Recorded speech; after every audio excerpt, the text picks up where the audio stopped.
श्री श्यामानंद जी के परम प्रिय शिष्य श्री रसिक मुरारी जी थे। हृदयानंद जी के शिष्य श्री श्यामानंद जी, उनके शिष्य श्री रसिक मुरारी जी।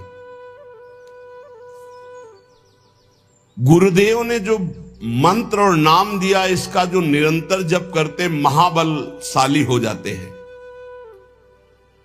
श्यामानंद जी ने जो भजन पद्धति बताई, जो मंत्र बताया, जो नाम बताया, लग गए रात दिन उसी में रसिक मुरारी जी तो गुरु प्रदत्त भजन से महाबलवान हो गए। जो भजन से युक्त होता है, गुरु प्रसाद गुरु कृपा होती, उसी के द्वारा भक्ति का अद्भुत प्रचार होता है। उस समय लुप्त हो चुकी थी भक्ति मानो, तो श्री गुरु की कृपा एवं गुरु प्रदत्त भजन के बल से संत सेवा, भगवत यश गायन और भक्ति का अद्भुत प्रताप श्री रसिक मुरारी जी ने प्रकट किया। रसिक मुरारी साधु सेवा विस्तार कियो, पावे कौन पार रीति भांति कछु न्यारी है। संत चरणामृत के माट गृह भरे रहें, ताही को प्रणाम पूजा करी उर्धारिये।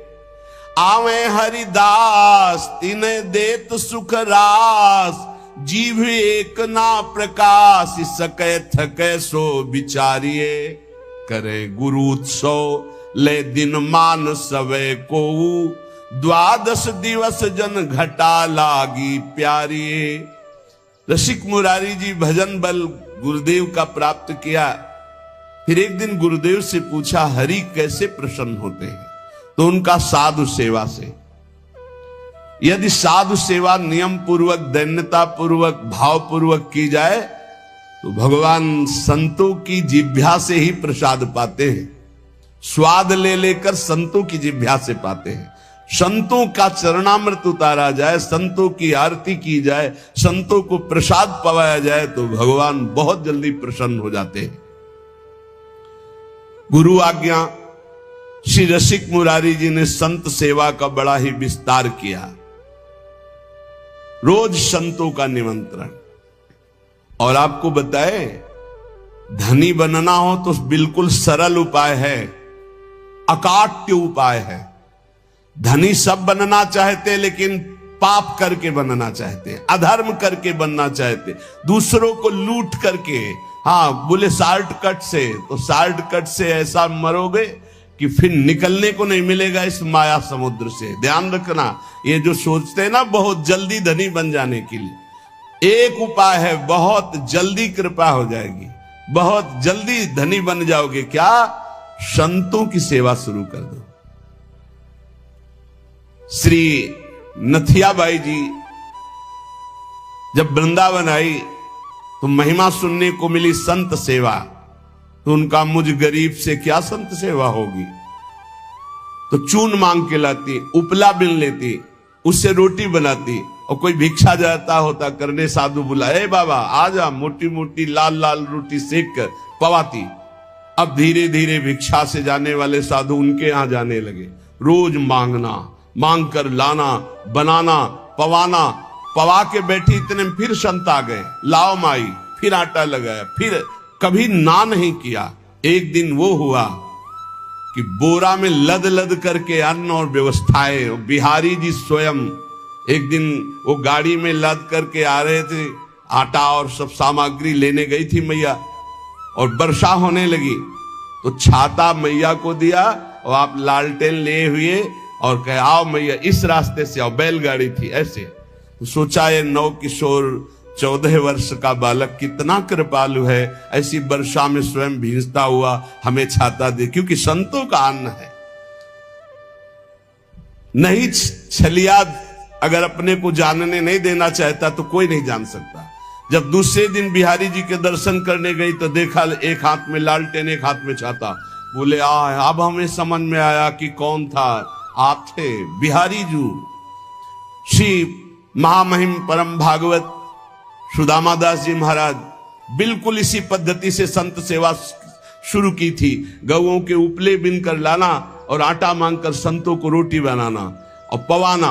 और आज सैकड़ों संतों का रोज प्रसाद होता है, तब से लेकर अभी तक रोज संत सेवा, सैकड़ों संतों के आसन लगे हुए, सैकड़ों संतों को भोग प्रसाद पवाया जाता है। रसिक मुरारी जी ने गुरु आज्ञा का पालन, संत सेवा करनी, पर संत सेवा का बहुत कठिन व्रत है, बहुत कठिन व्रत है, क्योंकि अलग अलग स्वभाव के संत, अलग अलग भाव के संत, ध्यान से सुना जाए संत सेवी भाव रखने वाले उपासक, आपकी एक विलक्षण भावना थी, सब संतों का चरणोदक उतारते। ये भी ध्यान रखना चाहिए कि उसमें ये नहीं देखना चाहिए कि इनके पैर गंदे हैं, इनमें क्या लगा हुआ, नहीं, जब चरणोदक उतार रहे हैं तो सबके, भले कुष्ठ क्यों ना हो उनके चरणों में, लीला हो सकती है, वही भगवान हो सकते हैं। ध्यान रखना, जब चरण धोने के लिए संतों के बैठते हो आप लोग, तो उन्हीं में से ऐसे आ सकते हैं घृणित वेश धारण करके कि जिनको छूना भी अच्छा नहीं लगेगा, बहुत चाव भाव से उनके चरण धो। ये मत सोचो कि इनके पैर कैसे घृणित है, घाव है, क्या है, ऐसा नहीं, बिल्कुल सावधान। लीला कर सकते हैं, हरि हैं, बड़े लीला बिहारी हैं। रसिक मुरारी जी के धन क्या था? संतों का चरणोदक भर भर के माट में ऐसे ऊपर विराजमान किए आसन पे, और रोज उनकी परिक्रमा, रोज साष्टांग दंडवत, और रोज चरणामृत पान, रोज चरणामृत उतरवाना और संतों को भोग पवाना। संतों के चरणामृत में किसी भाग्यशाली की निष्ठा होती है। मटकों में भर भर के रख के जैसे कोई अब संपत्ति रखता है, ऐसे बड़ी कृपा है, गुरुजनों की बड़ी कृपा है जिनको संत चरणामृत में। और जब से वैष्णव मार्ग मिला तब से गुरु कृपा से नित्य चरणामृत मिलता है। 500 वर्ष पहले महापुरुषों के जो चरणामृत है वो आ करके अपने आप कृपा करके दे गए। ये तुलसीदास जी का चरणामृत है, ये अमुक संत का चरणामृत है। तो गुरु कृपा से बहुत से पात्रों में चरणामृत ऐसे रखा है, रोज दर्शन, रोज पान, रोज सौभाग्य मिलता है। चरणामृत उसकी पूजा करते, आरती उतारते, परिक्रमा करते, दंडवत करते संतों की चरणामृत की। चरणामृत की निष्ठा जबान में सबसे पहले चरणामृत। कई बार ये लीला होती, वहां अलग चरणामृत, यहां अलग चरणामृत रखा, पहले चरणामृत, फिर जो कुछ बाल भोग जो भी ले, पहले चरणामृत, भोजन तो पहले चरणामृत। चरणामृत की निष्ठा होनी चाहिए, ऐसा नहीं कि भोजन देखा टूट पड़े। श्रीधर बाबा जी की हमने निष्ठा देखी, अगर चरणामृत बोले बाबा चरणामृत तो संपन्न हो गया, तो फिर प्रसाद नहीं पाते, फिर दूसरे दिन चरणामृत जब मिलेगा तभी प्रसाद पाएंगे। बड़ी निष्ठा होनी चाहिए चरणामृत में, संत चरणामृत में। कभी कभी विचित्र लीला हुई, संत चरणामृत उतारा गया और 4 दिन के बाद दुर्गंध प्रकट हो गई। अब इतनी कीमती चीज कैसे फैला दे? तब फिर आया कि उसको ढक्कन खोल के रख दो 10 दिन, अपने आप सब खत्म और निर्मल। ऐसा कभी चरणामृत हो तो फेंकना नहीं, उसको बड़े ढक्कन वाले में ऐसे पात्र में रख के ढक्कन खोल के ऊपर से महीन कपड़ा रखकर छोड़ दो, वो 10-15 दिन में एकदम बहुत स्वादिष्ट और उसकी दुर्गंध खत्म हो जाएगी। लीलाएं होती हैं, उसको दुर्गंध समझ के फेंक मत देना। वैष्णव जनों की ये निष्ठा होती है, चरणामृत से बहुत दिव्यताएं प्राप्त हो जाती है, बहुत दिव्यताएं प्राप्त होती है। जब तक गुरु वचनों पर विश्वास नहीं होता तब तक बल नहीं आता अध्यात्म का। आपके हृदय में संत वैष्णवों के प्रति अपार सुख देने की भावना आ गई, क्योंकि गुरुदेव ने कहा संत सेवा में ही भगवान की प्राप्ति होगी।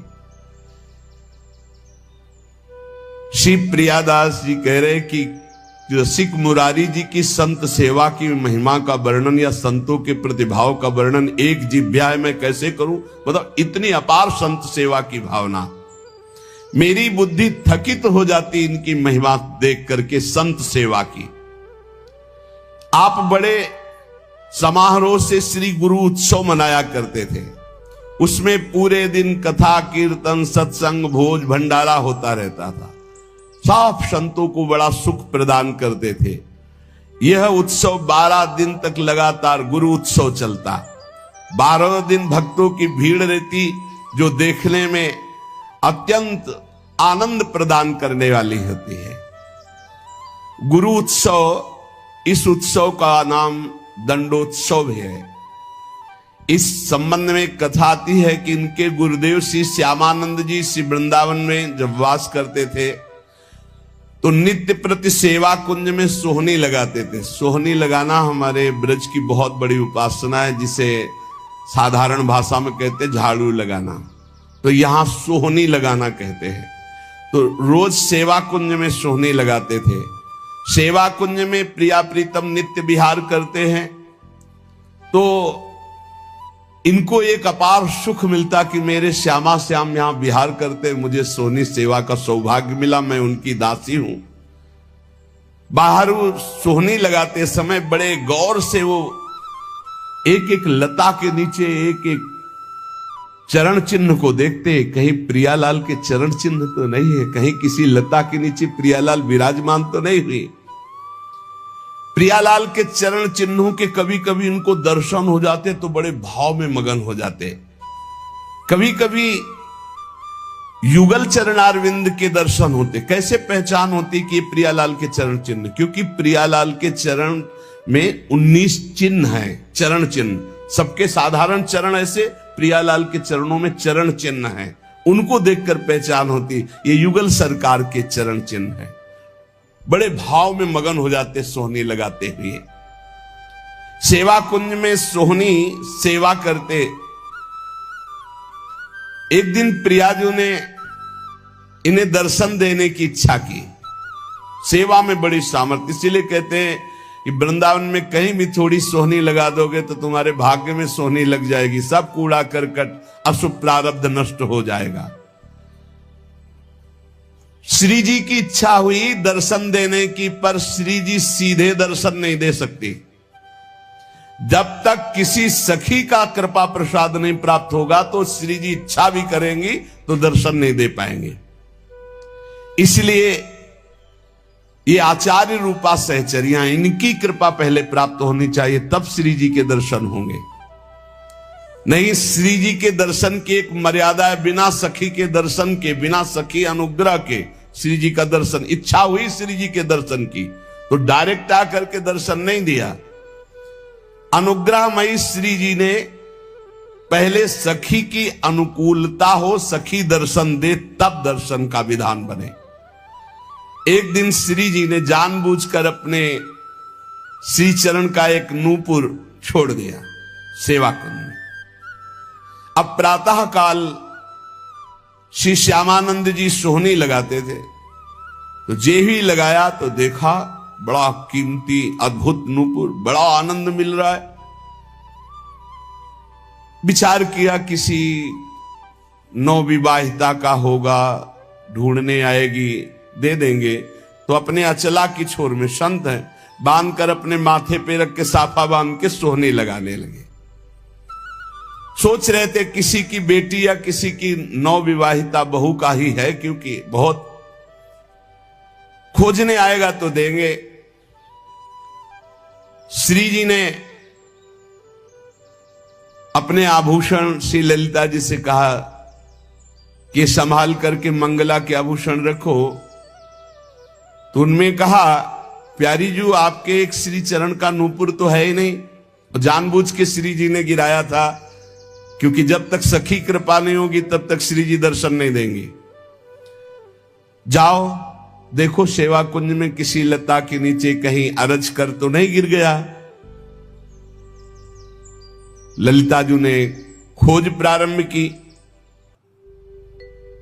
तो देखा श्री श्यामानंद जी वयोवृद्ध सोहनी लगा रहे हैं, राधा राधा सोहनी लगा रहे। ललिता जी ने विचार किया, मैं अपने स्वरूप से जाकर के इनसे मांगूंगी तो अच्छा नहीं रहेगा। तो साधारण वेश में गई और कहने लगी कि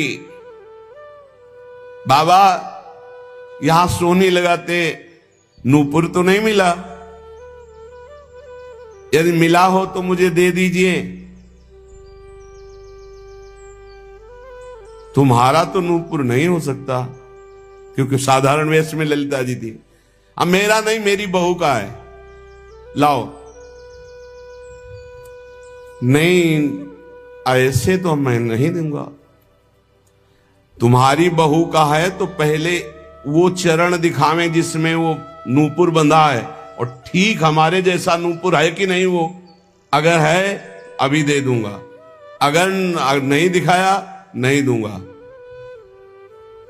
अंदर आनंद हो रहा है कि इस नूपुर में कुछ तो है, क्योंकि इसकी खोज हुई है और ये जो हमसे बात कर रहे हैं बड़ा अपार आनंद मिल रहा है, पर ये अपने वेश को छुपाए हुए ये दिव्य है, कोई साधारण नहीं।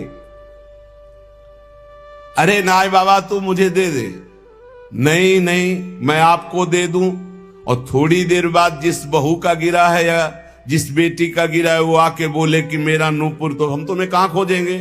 नहीं, हम तभी देंगे जब दूसरे चरण का नूपुर पहना के, तब हमें वो नूपुर वहां, तो ये नूपुर ले उनके चरण में बांध दो। बहुत हट किया ललिता जी ने, नहीं दिया। तब जाकर श्री जी से बात की तो श्री जी ने कहा सखी अब तो हम ही को चलना होगा, क्योंकि वो बहुत जिद किए हैं और श्री जी दर्शन देना चाहती थी, इसलिए ये लीला की। और सखी देखिए, रोज मेरी कुंज की सेवा सोहनी सेवा करता है, चलो इसको निहाल करते हैं। देखो कैसी हमारी करुणामयी स्वामिनी। देखो नूपुर भी मिल जाएगा और रोज सोहनी सेवा करता है तो इसका फल भी उसको मिल जाएगा, मेरे दर्शन हो जाएंगे। श्री जी उतावली है दर्शन देने के लिए, इसलिए हमारी स्वामिनी जैसा स्वभाव किसका। सहज स्वभाव पर्यो नवल किशोरी जू को, मृदुता दयालुता कृपालुता की राशि है। स्वयं दर्शन का विधान बनाती, अपने नूपुर छोड़ दिए। श्री जी ललिता जी के साथ आए। ललिता जी ने कहा देखो इनके चरणों की तरफ देखो, वो नूपुर है ना, ऐसा है ना नूपुर? उतारे देख, हाँ। साष्टांग चरणों में लौट गए। श्री जी की करुणा देखी, इशारा किया मैं बांधू। श्री जी के चरणों में नूपुर बांधा और श्री जी ने वरद हस्त श्यामानंद महाप्रभु के मस्तक पर। क्या सौभाग्य! ये कथाएं नहीं है, यही की सत्य घटनाएं हैं। ये घर है श्री जी का घर, ऐसा न समझो किसी युग की कोई हम कथा कह रहे हैं। ये घर है श्री जी का प्यारे। यहां आज भी श्री जी, कैसे तुम्हें हम बताए, बस वाणी की सामर्थ्य नहीं, कहा कहो एक जीव सखीरी बात की बात बात। श्री जी दुलार कर रहे श्यामानंद, मेरी कुंज की सोहनी लगाने वाली मेरी ये सखी है, दुलार कर रहे। अपने कर कमल से श्री जी के अति दुर्लभ ब्रह्मेश्वरादि सुदुरूह पदारविंद, उनमें नूपुर पहना रहे हैं श्री श्यामानंद जी। श्री जी बहुत प्रसन्न, लौट गए फिर चरणों में। तो अपने श्री चरणों की जो नूपुर बांधा था वही झनकारते हुए ऐसे मस्तक में किया, तो नूपुर की दिव्य छाप श्यामानंद महाप्रभु के मस्तक पर पड़ गई। अब तो प्रेम मगन डूबे हुए आए तो उनके गुरुदेव श्री हृदयानंद जी ने देखा, श्यामानंद जी के मस्तक में छाप देख करके कहा कि ये आज कौन सी मस्ती है, और ये संप्रदाय के विरुद्ध छाप कैसी लगा ली। नूपुर की ऊपर से रज, तो वैसे चिन्ह बन गए। ये मनमुखी मस्तक पर छाप कैसी जो हमने दी वो तो नहीं लगाई।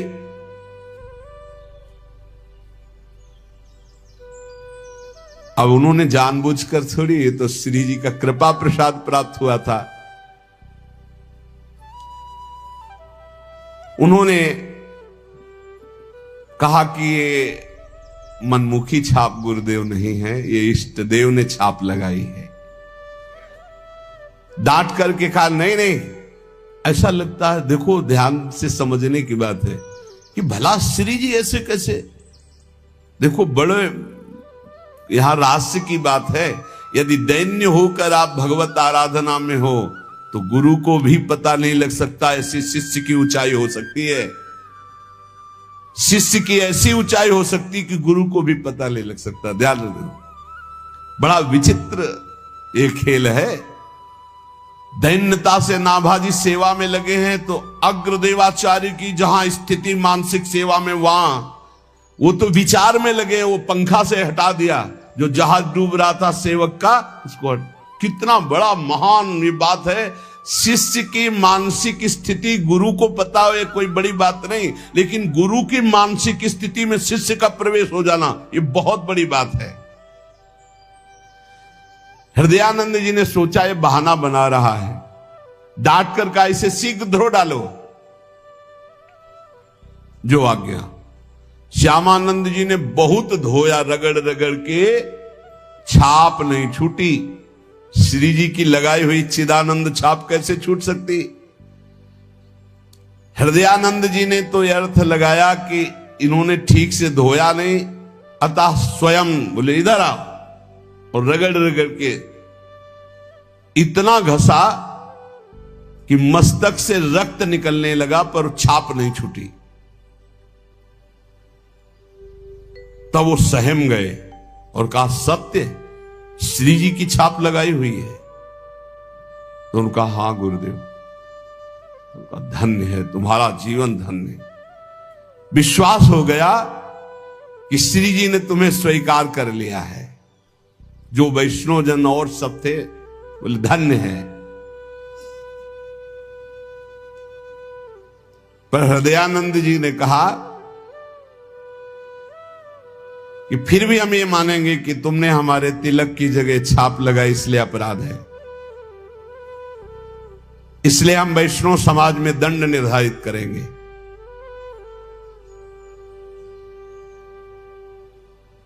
देखो गुरुजनों की बड़ी विचित्र लीला होती, बड़ी विचित्र लीला होती।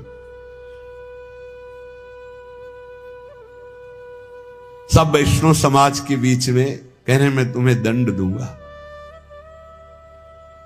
तो हृदय से आ रहा है कि गुरुदेव आपकी कृपा से ही तो मुझे श्री जी ने सहचरी भाव दिया है, ये छाप लगाई है। श्यामानंद जी को अपने नूपुर की छाप देकर अपने परिकर में श्री जी मिला लिया है। ये सुबल सखा प्रकट हुए और उन्होंने पूरी वैष्णव मंडली के बीच में कहा कि मैं साक्षी देता हूं कि इन्होंने अपने आप से नहीं, स्वयं श्री जी महारानी जी ने प्रकट होकर छाप दी। और सुबल इतना बोलकर वही तमाल का वृक्ष था, वृक्ष रूप में ही, तो उनको लगा कि लता पता ये सब सखा है, सब श्री जी के निज परिकर है। तब उन्हें आया कि ये श्री जी ने छाप लगाई है। तत्काल दिव्य वाणी हुई, हृदयानंद जी अब तो विश्वास कर लो कि तुम्हारा शिष्य जहां तुम्हारी पहुंच नहीं वहां है, श्री जी के निज परिकर में मिल चुका है। अब वो सहम गए। अगर दैन्य शिष्य है और गुरु थोड़ा भी मनमानी कर जाए तो गुरु के भी हृदय में दाह जलन पैदा हो जाएगी। मान गए श्री हृदयानंद जी। श्री हृदयानंद जी मान तो गए, लेकिन उनका हृदय जलने लगा कि गलती हो गई, शिष्य के प्रति गलती हो गई। वैष्णव ने कहा कि देखो हृदयानंद जी, आपने हम सबको एकत्रित किया था श्यामानंद जी को दंड देने के लिए, लेकिन आज हम आपके ऊपर दंड लगा रहे हैं क्योंकि आपने गलत किया। अपने शिष्य के माथे को इतना रगड़ा, रक्त प्रवाह, और वो कह रहे श्री जी ने किया, फिर भी आप नहीं मान रहे। तो तमाल वृक्ष से सुबल सखा प्रकट होकर के साक्षी दिया। तो अब ये दिव्य है जो वाणी आपके अंदर आकर विश्वास दिलाई, तो अब हम आपको क्षमा नहीं करेंगे। इसके प्रायश्चित में 12 दिन तक आपको संतों को प्रसाद पवाना होगा, अखंड 12 दिन कीर्तन चलेगा, भगवत चर्चा चलेगी। ये दंड है आपको। तो उस दिन से दंडोत्सव मनाया जाने लगा हृदयानंद जी के। श्यामानंद जी तत्काल समस्त वैष्णवों के समक्ष खड़े होकर हाथ जोड़कर कहा कि गुरुदेव को जो ये दंड शब्द कहा गया है ये मैं स्वीकार करता हूं, आज से ये दंडोत्सव मैं करूंगा। मेरे अहोभाग्य है, शायद गुरुदेव यही करवाना चाहते थे इसीलिए ऐसा बोले। देखो शिष्य में अब भी गुरु के प्रति दोष नहीं आ रहा। बलिहारी इसीलिए तो महापुरुषों के पावन चरित्र हमें शिक्षा देते हैं। वैष्णवों ने कहा धन्य है धन्य है धन्य है श्यामानंद जी, धन्य है तुम्हारी गुरु भक्ति, और संतों ने स्वीकृति दे दी। श्यामानंद जी बड़े उत्साह से 12 दिन तक उत्सव मनाते। यद्यपि वो एक बार के लिए दंड था, पर उसे प्रतिवर्ष मनाने लगे। और वही रसिक मुरारी के गुरुदेव है श्यामानंद जी, तो अब रसिक मुरारी वही दंडोत्सव मनाते। संत चरणामृत को ल्याओ जाए नी की भांति, जी की भांति जानवे को दास ले पठायो है। आनि कै बखान कियो लियो सब साधुन को, पान करी बोले सो स्वाद नहीं आयो है। जिते सभाजन कही चाखो देहु मन, को महिमा न जाने कन जानी छोड़ी आयो है। पूछी कही कोढ़ी एक रहो, आनो ल्यायो पियो दियो सुख पाए नैन नीर ढरकायो है। उत्सव चल रहा था संत सेवा का। प्रसाद पवाने के पहले सब संतों का चरणामृत उतारा जाता था और सीधे वो चरणामृत रसिक मुरारी जी के पास जाता और वो चरणामृत पी करके प्रफुल्लित हो जाते। आज जब संतों का चरणामृत दिया गया तो रसिक मुरारी जी बोले क्या बात है, आज संत चरणामृत में मुझे वो प्रफुल्लता, वो आनंद, वो स्वाद नहीं मिला। जितने वहां उपस्थित थे सब लोगों ने पान किया, उनका नहीं है तो वैसे ही जैसे रोज उतरता है, उनका नहीं, आज हमें स्वाद नहीं मिल रहा है, संत चरणामृत का हमें आनंद नहीं मिल रहा है। भला और लोगों की स्थिति क्या कि वो इस बात को जान पाते। आपने कहा कोई अपराध कर दिया संतों का, किसी संत के प्रति तुम्हारी घृणा बुद्धि हो गई, इसलिए चरणामृत उतारने पर भी आज स्वाद नहीं मिल रहा। बुलाओ चरणामृत उतारने वाले संतों को। बुलाया गया। किसी संत के प्रति कोई अपराध? तो उनका एक संत आए थे, कोढ़ी, कुष्ठ था उनके शरीर में, पैरों में भी, तो उनका चरणामृत नहीं धोया और उनको हटा दिया। अरे इसीलिए ये अपराध समस्त संतों के चरणामृत का प्रभाव छीन कर दिया, वो स्वाद नहीं। भगवत प्रसाद चरणामृत का दिव्य स्वाद तो निष्ठावान पुरुषों को ही अनुभव में आता है। स्वयं रसिक मुरारी जी उठे और उन संत की खोज की, उनको बुलाया और उनका चरणामृत उतार कर, सोचो पैरों में गलित कुष्ठ, मवाद आदि, निष्ठा काम करेगी? शिष्यों ने तो इसीलिए हटा दिया था कि ये चरणामृत गुरु जी के पास थोड़ी पहुंचाएंगे। स्वयं रसिक मुरारी जी ने चरणामृत उतारा और चरणामृत पान करके नेत्र प्रवाहित करते कहा, आहा आज स्वाद आया है। ये संत निष्ठा, ये संत निष्ठा, संत सेवा बहुत कठिन है, ये बात ध्यान रखिएगा। हो सकता है आप चरणामृत उतार रहे हैं और आपको लात मार दें। कैसे उतारता है, इतनी जोर से उतारता है चरणामृत, आपको हाथ जोड़ के ही खड़े रहना है, खड़े रहना है। जी जी क्या, दुष्ट कहीं का, पाखंडी कहीं का, बोलना नहीं है।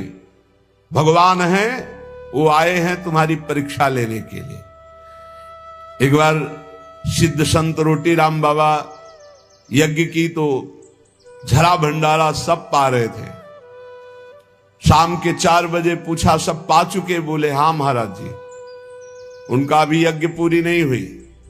कोई है प्रांगण में जो अभी प्रसाद नहीं पाया? बोले नहीं महाराज जी, सबको पवा दिया गया है। उठे गए तो देखा एक आम के वृक्ष के नीचे शरीर एकदम छीड़काए, ऐसे मार्किन ओढ़े पड़े, मार्किन हटाए। और कहा, इनसे पूछा, इनको पवाया? नहीं महाराज, इसीलिए यज्ञ पूरी नहीं हुई। चरण धोए, उनको पवाया और फिर उनको, वो कोई और नहीं, स्वयं भगवान ऐसे क्षीणकाय दलिद्र के रूप में।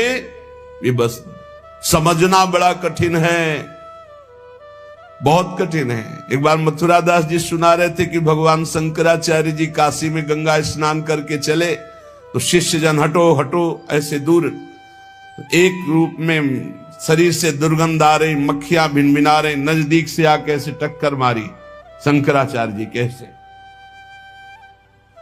तो उनका दूर। तो कहा कौन, किससे दूर? क्योंकि शंकराचार्य जी है ना, कौन किससे दूर? शंकराचार्य जी का दूर। तो कहा कौन किससे दूर? तो मुस्कुरा दिए, ये शंकराचार्य जी हो, शंकर के अंश से ही शंकराचार्य। कौन किससे दूर? ना जाने किस वेश में भगवान आकर के। हाँ, इसलिए बहुत आदर से, कोई भी कैसी भी परिस्थिति में मेरा नारायण मेरा हरि उस रूप में हो सकता है। स्वयं रसिक मुरारी जी ने जाके चरणोदक उतारा। जो भगवान के चरणारविंद की प्रीति प्राप्त करने के लिए भगवत भक्तों की आराधना करते हैं, उनमें मान नहीं रहता। ये बहुत सूक्ष्म विषय है। सब ही मान प्रद आप अमानी, मान रहित हो जाना। एक दिन की बात है, नृपति समाज में विराजमान भक्तराज, कहें भी विवेक को कहानी प्रभाव है। तहां एक ठोर साधु भोजन करत रोर, देवो दूजी सोटा संग कैसे आवे भाव है। पातरी उठाए श्री गोसाई पर डारी दई, दई गारी सुनी आप बोले देखियो दाव है। शीत सौ विमुख में तो आनी मुख मध्य दियो, कियो दास दूर संत सेवा में चाव है। एक बार रसिक मुरारी जी राजाओं के समाज में विराजमान होकर के यही बात कह रहे थे कि बड़े से बड़े साधन से जो प्राप्त नहीं होता वो संत सेवा से प्राप्त हो जाता है। जो मनोयोग पूर्वक संत सेवा करता है उसको बड़ी ऊंचाई की स्थिति प्राप्त होती है। इतने में बड़े राज समाज में बैठकर एकांत में चर्चा करो, उधर संत सेवा और हल्ला मचा, गाली गलौज ये सब।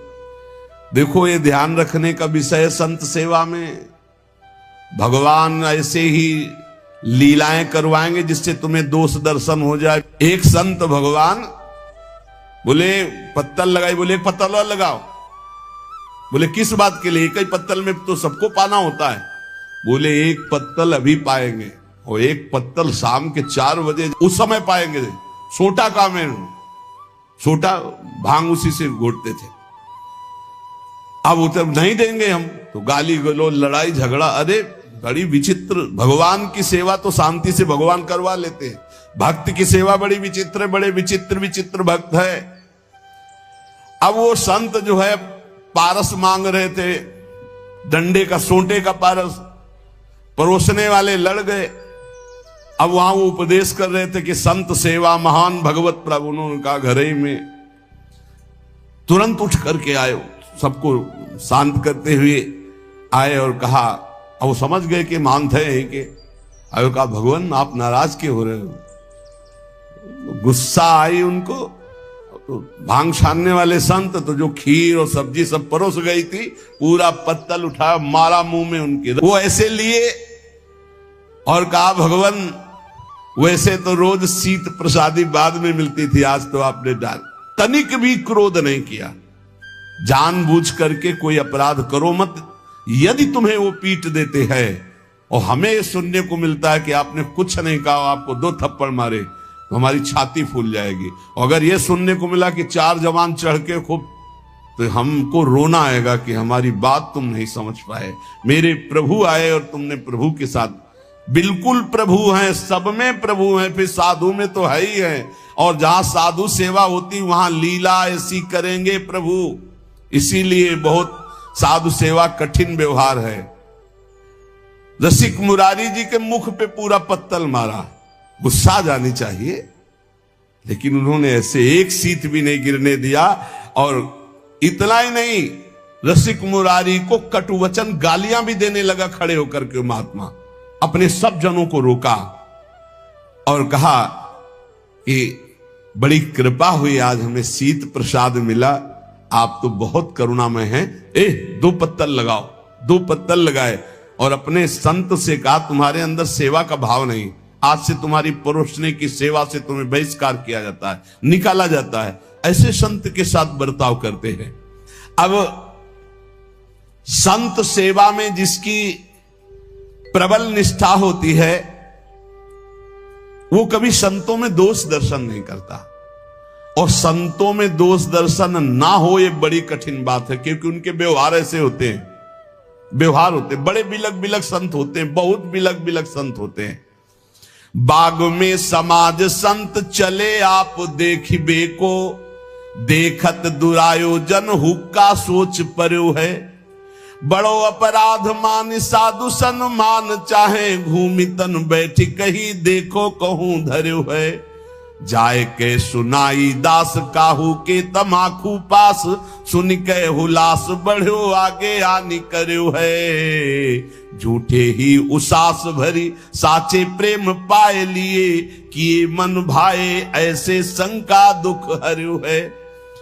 एक दिन रसिक मुरारी जी ने सुना कि सामने वाले बगीचे में संत समाज आई हुई है, मंडली। तो आप बड़े भाव से दर्शन करने के लिए चले। संतों के लिए बहुत सावधान होकर के जाइए, उनके प्रति दोष दर्शन न हो तो संत दर्श जिम पातक, दर्शन मात्र से पाप का नाश हो जाता है। अब उनमें एक संत हुक्का पी रहे थे, जे भी देखा रसिक मुरारी जी तो तत्काल हुक्के को छिप, रसिक मुरारी जी की बहुत पैनी दृष्टि से देखा। ऐसे समय में आ गए कि संत को संकोच हो गया। बहुत उदार हृदय के थे। आपको आते देखकर कि इतने महान संत आ रहे हैं, क्या सोचेंगे कि संत मंडली में संत जन हुक्का पीते हैं। परमानंद जी की पक्की, जहां दंभ और पाखंड की रेखा भी नहीं है, शरीर शुद्ध नहीं है, ऐसे महापुरुषों को इनकी बातों में, दृश्यों में नहीं जाया जाता। वो ऐसी लीला करते कि कोई नहीं मानने को तैयार कि इतनी उच्च कोटि के संत है। यही बार बार लगता है, हे भगवान कैसी माया विचित्र है। देखो दर्शन करने आए तो बिल्कुल बालवत चेहरा, विशाल शरीर, बालक सा चेहरा, मंद मुस्कान से, बहू कढ़ी बना लेते हो? हाँ स्वामी जी, बहुत वर्ष हो गए कढ़ी नहीं पाया, मिलेगी थोड़ी कढ़ी? तो स्वामी जी घर से बना के ले आओ कढ़ी, ले आओ, और कढ़ी लेने चलेंगे। तो भैया तुम्हारे गाय है? बोले हाँ स्वामी, रबड़ी नहीं पाया बहुत दिन। स्वामी जी तो लाएंगे? लाएंगे नहीं, लाओ जाके। अब वहां जितने लोग दर्शन के लिए आए थे सबका दिमाग घूम जाता कि बाबा जी अभी रबड़ी और कढ़ी में फंसा है। और सच्ची मानो ब्रह्मानंद में डूबे हुए महापुरुष पर बाह्य लीला बिल्कुल नहीं समझी जा सकती। हम बिल्कुल ऐसे महापुरुष, सुनाया है चरित्र आपको। तो जहां रसिक मुरारी जी को देखा तो उन्होंने हुक्का छुपा लिया कि ये क्या कहेंगे इतने बड़े संत, ये भगवान की लीला है। ऐसा कुछ समझ लो कि जैसे अपने सुंदर बालक को मां श्रृंगारित करके एक टिकुली लगा देती है काजर की, ऐसे ही कुछ समझ लो कि कुछ लीलाएं ऐसी सिद्ध पुरुषों में होती कि वो नजर ना लगे, बस वो ढिठौना। बिल्कुल संतों को समझ पाला। अब उनको जब रसिक मुरारी जी की दृष्टि पड़ी तो उनको संकोच हो गया कि अरे मैं गलत समय पे आ गया। संत भगवान को ऐसा वो ऐसे करके वहीं बैठ गए, मानो भारी पीड़ा हो गई। क्या हो गया, क्या हो गया महाराज को, क्या हो गया? रसिक मुरारी जी ने कहा बहुत पेट में दर्द हो गया, महाराज तुरंत औषधि की व्यवस्था की जाए, कुछ न कुछ। बोले नहीं, मेरी एक औषधि है, अगर पीने को मिल जाए तो ठीक हो जाएगा पेट। तो जो संत छुपाए थे ना, तो उनका महाराज, हाँ बोले लाओ लाओ, और ऐसे करके मानो बहुत मुंह में एक भी नहीं, बस ऐसे पीने। आहा, देखो संत कृपा से, संत प्रसादी ने हमारा पेट दर्द ठीक कर। ये देखो कि कहीं संत को संकोच हो गया तो ये अपराध न बन जाएगा। नहीं नहीं, इतने निर्मल हृदय के कि तुरंत पेट पकड़ के बैठ के दर्द हो रहा है और हुक्का दिया, पिया नहीं, वो पीने का ऐसे लीला की कि हाँ, नाटक किया कि हाँ, और बोले हाँ अब ठीक हो गया पेट। अब उन संत का संकोच चला गया कि ये भी तो पी रहे हैं, तो अब संकोच क्या करना। बहुत विचित्र, बहुत विचित्र साधु सेवा में। पर ये महापुरुषों में कुछ ऐसी लीलाएं होती, पर आजकल तो दंभ और पाखंड की बड़ी बड़ी लीलाएं होती। अब अगर इस उदाहरण को लिया जाए तो महापुरुषों में हमने देखा है कई ऐसी, लेकिन आज जो पाखंड हो रहा है वो बहुत बुरा पाखंड हो रहा है।